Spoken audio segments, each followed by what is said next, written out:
think about the voting system. To me, you're like jewels that have discovered each other, and I just want to make a commitment to cause you to multiply, not necessarily for Democrats or people like me, but as you invest your talents in terms of the corporate world, knowing that you're going to get a return in the dividend, you ain't getting a damn thing out of this country if you ain't got the skin in the game. I just completed an interview with a lot of liberal people, and they were saying, well, you know, but in addition to just voting, what can we do to change things? I said, well, you can get a gun. You go down to Washington, you can find out who you think is voting the wrong way and just shoot them. I mean, it's not unusual for developing countries pretty close to the United States. But 10, 20 years ago, if the election didn't go right, the military came out and took care of it. And they'll let you vote all you want. If the election didn't turn out right, then they just took over. So a little bit like this in Egypt. But it is true. The urge to be in charge of anything goes to the extent of being in charge of your country. And if you find somebody taking that away from you and you can't do anything about it, well, you have to explain to your wife and kids why you feel that you can't take care of them. But we do have the power. I said in the interview, 85% of Americans believe we should have some type of gun control. Why now does the Congress always cave in? Because the 10 or 15% are organized. They'll hurt you. And unless there's someone on the other side willing to protect you, a handful of people, you can call them Tea Party, you can call them what you want. But they're going to control the agenda because they tell the members of Congress, I ain't playing. Other people say, I hope you do the right thing. I'm praying for you. But they say, we got to hurt you. And now it's reached the point that they're telling the president, and we got, not the president, everybody, we got billions of dollars to bust your head wide open. Man, if only we got the vote, and we don't use that. When history goes down, people would ask, well, why didn't they use the vote? I don't know what the answer's going to be, except that's my hope that you multiply. And anybody who says it doesn't make any difference, you ask the person that just got defeated from anything. Local school board, city council, assembly, Congress. You ask them whether or not the vote means anything. It is a powerful tool to use. And I can't think of anything legal that's stronger than that. And the obstacles that we have, it's hard to say how a handful of Europeans could spread this racism all over the world the way it did. I have no idea. I wish I had time to study. How could they do this? And not only inject racial superiority for European, but to have Africans enforce it on themselves, or Indians or whatever people of color. I used to jokingly say that when I get up to heaven, I'm going to put in a request to see God, and I say she's very busy. It won't take me long. I only have one question, and like I say, you just have to wait, and I'm going to wait, and then finally she's going to come out and says, what the heck have you got on your mind? I say, just one question. What was it that black folks did to make me so angry that all over the world, if you want to think about famous disease and poverty, and she used to say, my little dumb friend, when I thought about making human beings, I used all of the most beautiful colors in the world, black, gold, everything.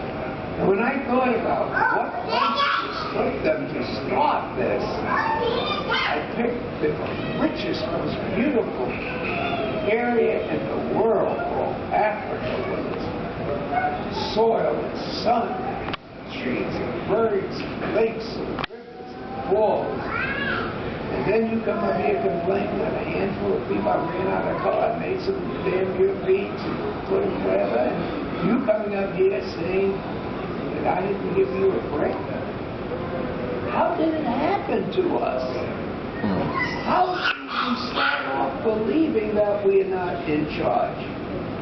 And how is it perpetuated where the very schools that's supposed to teach us who we are, teach us things that make us feel like we know nobody? And once some of us get loose and find out who we could be, why isn't that contagious enough to say, I love you, but I love us better if we do better? What happened? Why are we talking together among ourselves when you take a look at their saying? Over half of the population of the United States of America is going to have color. Yep. And there was a bad time that in Georgia, in my lifetime, they'd be scared to death of people who didn't have color, who thought they did have a drop of color. And if you're white and didn't have color, that was your behind. Now they're saying, and we know it, that people of color are coming. They're coming.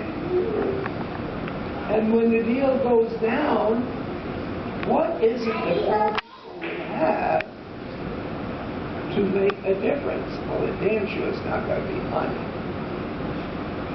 It's not going to be super PACs, right? And even with all the guns that we have access to, you tell me why we shoot each other up instead of talking about reparations, you know. I owe what you did to my grandparents, which I certainly wouldn't advocate that type of insanity. But shooting yourself is a little more insane. And so, what do you have except the ability to hurt somebody at the polls? When I say hurt them, I want you to know, I conclude by saying that we politicians become very sick when election time comes. Our ration leaves us. Win is something that if you take away this, it hurts. And so that means I'm willing to listen to you before you hurt me at the polls. Yeah. So let me take some questions. The NAACP is having its mid-year event in New Rochelle. But I am so proud that I don't want this to be just a drop-in. I know you guys and gals have been at this. And I may not understand all of your music. Just when I thought I was getting it, God damn, you changed it on me. Just when my kids say, Dad, I think you got it, the grandkid says, Mom and Dad don't have it. I'm starting all over again. But I know it's working. I know it's successful. And I know you have the ability to bring some comfort now to your families. And we're hoping some have been able to do it. But to make certain that when you tell somebody you're somebody, they don't go to your bank account, they want to know where you live. Who represents you? I just left the damn congressman yesterday. He was talking with him uptown. Yeah, he was in the lobby. Old house, old house. I just stopped by and said, is that right? You will be surprised. the impact that other people know. I go to graduation, especially at black colleges. I tell them, get out there, and some dumb cop is about to make a very bad decision.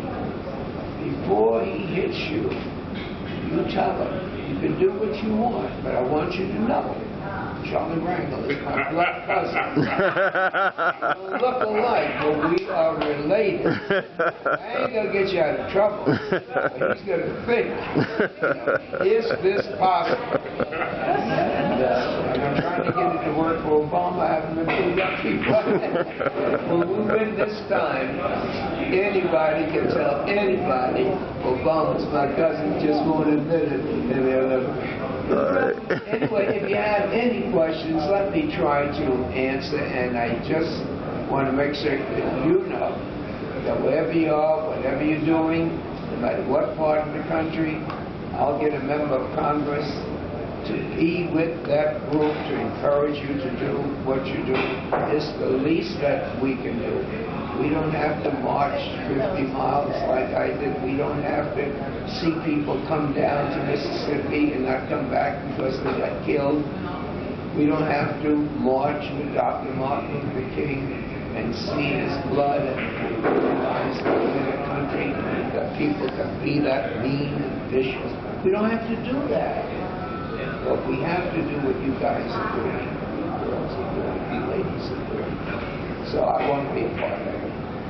So let me try to first congratulate you. If you have any questions, I'd like to answer. Yes, sir. My name is Hakeem Green. Just first, for clarity, hip-hop is not just a music form, right?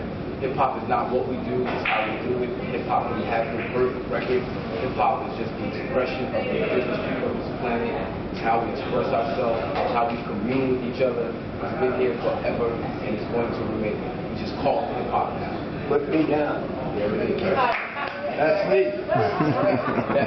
That being said, hip-hop being the predominant cultural expression of the world, we have a lot of influence, especially among young folks. We have to have it here. We can speak their language. Education is very important, and then understanding the process of government and how government works is much needed, because when you understand how government works in this country, you realize it really is of the people, for the people. People have to massage and exercise their power in the system. How can we, as hip-hop, as the hip-hop union, work to educate young folks in terms of government and how the process works? I tell you, yes. And can you say how it sparked, how you sparked it back years ago, how that was sparked too, and what you said? Well, with me, my grandfather was an elevator operator in my community, my block. He was a big shot. He thought he was too, because he never took off that uniform or that badge. When it came time that he turned 60 years old, and he didn't want to retire, he told me he had to go to the local political club to get an extension. And I was a high school dropout, but after Korea, I went back to school. And he says, let's find out what the hell they're talking about. All I want to do is work. And I went there, and I found out, just by going there for my grandfather, he got an extension. He never did like me too much, but I was the most important.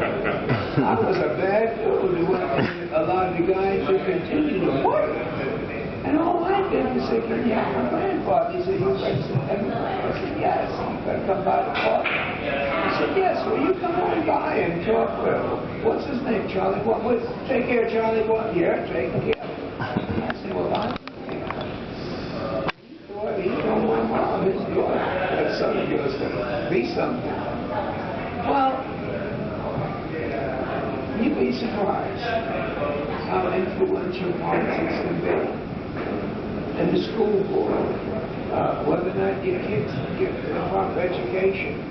Yesterday we had a black kid from Maryland. He was no genius, but he loved the Congress. And he impressed so many people. wow, what a chance to be in the floor with you guys, giving these guys snow jobs they never had before. Wow, members of the United States, that's what I want to be, you know. All I have to do is make certain I get my education, right, Congress? You know, you don't know how anybody will take that away. No, you're entitled, you know. Well, I'm talking. And I said, look at this 12-year-old guy work the workers. Now, if you could jump, I got you, I'm leaving. If you could jump that, or if we can sit around and find out, you know, how do missionaries work? They get somebody and give testimony, whatever. But if we can go to the schools, when you go to schools, you can bet your life there's going to be some girl, some guy in there that's smarter than you expect they ever would be. And when you grab that guy or girl and tell them, what do you want to be? And by the time they get finished with you, say, can we talk? Because you have involved hip-hop in that kid's type of thinking to let him know how important he is. We have an Eagle School. That having you guys to sit there, most of them don't have people back home that can talk about you guys. They don't have dads to sit down and talk with. And their questions aren't the big world-shaking questions, you know. So what the hell is a condom again? I can't ask any of the boys on the block. They think I should know, you know.